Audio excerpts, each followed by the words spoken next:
రంగారెడ్డి జిల్లా service settlement and land records assistant director శ్రీనివాస్ను arrest చేశారు. ఆదాయానికి మించిన ఆస్తుల కేసులో ఏడీ శ్రీనివాస్ అరెస్ట్ అయ్యారు. శ్రీనివాస్ నివాసాల్లో సోదాలు చేసిన ఏసీబీ అధికారులు భారీగా అక్రమ ఆస్తులను గుర్తించారు.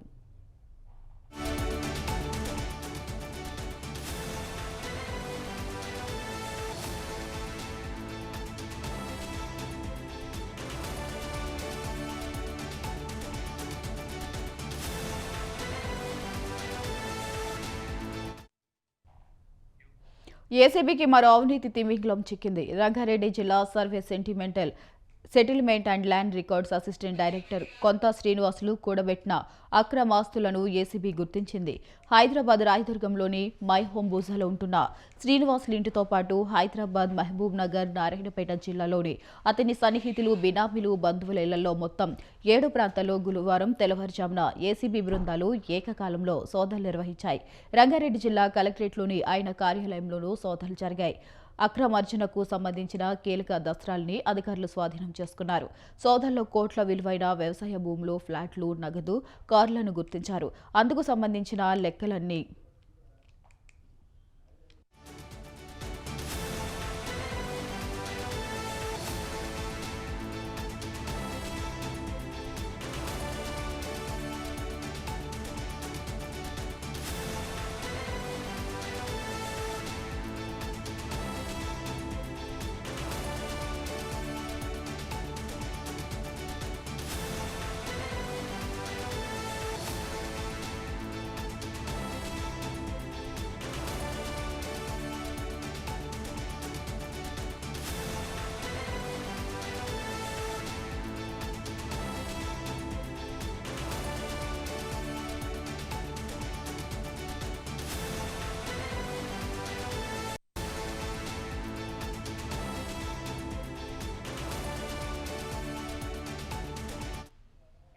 శ్రీనివాసులు తన సర్వీస్లో ఎక్కువగా ఉమ్మడి రంగారెడ్డి, మహబూబ్ నగర్ జిల్లాలోనే పనిచేశారు. తొలుత మహబూబ్ నగర్ జిల్లా కేంద్రంలో సర్వేయర్గా పనిచేసిన శ్రీనివాసులు అదే జిల్లాలో డిప్యూటీ ఇన్స్పెక్టర్గా విధులు నిర్వహించారు.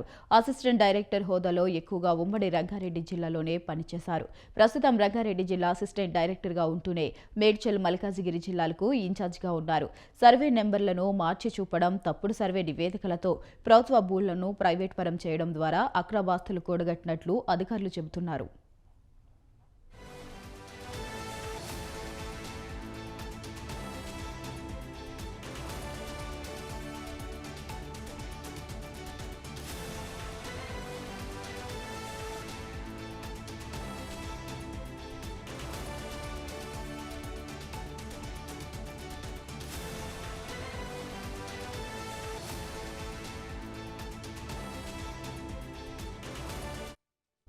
దీనికి తోడు గతంలో హైడ్రాకు తప్పుడు సమాచారం ఇచ్చారని ఇతనిపై క్రిమినల్ కేసు కూడా ఉంది. నిజాంపేట మున్సిపాలిటీ పరిధిలోని ఎర్రకుంట స్థలాన్ని ఆక్రమించి పలు నిర్మాణాలు చేపట్టేందుకు శ్రీనివాసులు సహకరించినట్లు గత ఏడాది హైడ్రాకు ఫిర్యాదు అందింది. దీనిపై హైడ్రా సమాచారం అడిగితే తొలుత ప్రైవేట్ స్థలమంటూ, తర్వాత ప్రభుత్వందంటూ విరుద్ధ సమాధానాలిచ్చారు. ఎఫ్టీఎల్లో ఉన్న 3 భూములను మినహాయింపు ఇచ్చినట్లు ఫిర్యాదులున్నాయి. ఈ వ్యవహారంపై హైడ్రా కమిషనర్ రంగనాథ్ ఇచ్చిన ఫిర్యాదు మేరకు శ్రీనివాసులతో పాటు మరికొందరు అధికారులపై సైబరాబాద్ ఆర్థిక నేరాల విభాగం గత ఏడాది ఆగస్టులో కేసు నమోదు చేసింది. ఇక మరోవైపు తనపై అక్రమాలపై జరిగే విచారణలను ముందుకు సాగనీయకుండా ఒత్తిడి తీసుకురావడంతో దిట్ట అని శ్రీనివాసుల పేరుంది.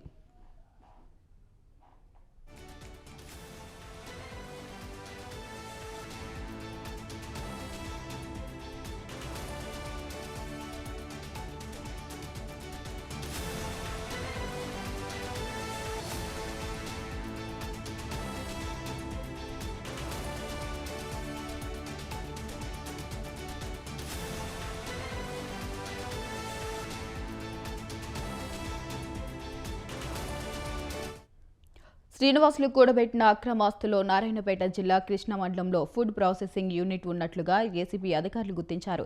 కర్ణాటకలో 11, ఏపీలోని అనంతపురం జిల్లాలో 11 ఎకరాల వ్యవసాయ భూములు గుర్తించారు. మహబూబ్ నగర్లో 4, నారాయణపేట జిల్లాలో 3 ఫ్లాట్లు ఉన్నట్లు తేలింది. 5 లక్షల నగదును స్వాధీనం చేసుకున్నారు. ఇక సుమారు 1.6 కిలోల బంగారు ఆభరణాలు, 770 గ్రాముల వెండి వస్తువులు స్వాధీనం చేసుకున్నారు. కియా సెల్టోస్, ఇన్నోవా, హైక్రాస్ కార్లు ఉన్నట్లు గుర్తించారు.